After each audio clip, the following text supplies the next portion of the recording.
નમસ્કાર દર્શક મિત્રો, આરટીવી ન્યૂઝમાં આપ સૌનું હાર્દિક સ્વાગત છે।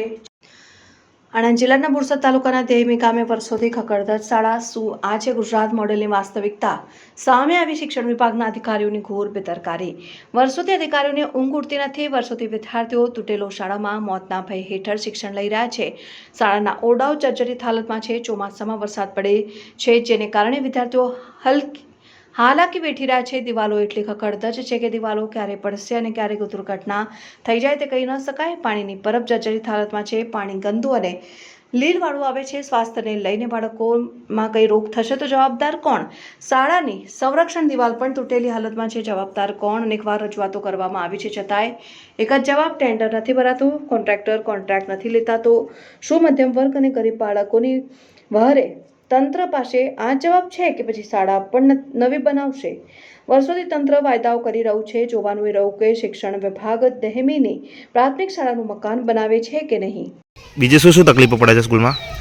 તો ટાંકી તૂટી ગયેલી પડે તો અમે વાગે એવું હથવાની બીક લાગે। ક્યારે પડી ગયેલી ટાંકી?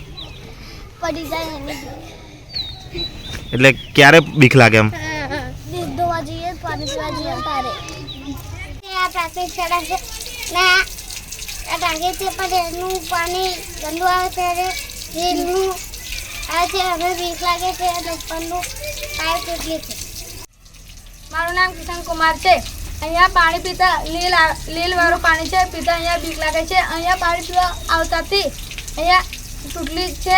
પાણીની ટાંકી પડે એટલે વાગી શકે એટલા માટે બીક લાગે છે અહીંયા પાણી પીતા। આપનું નામ?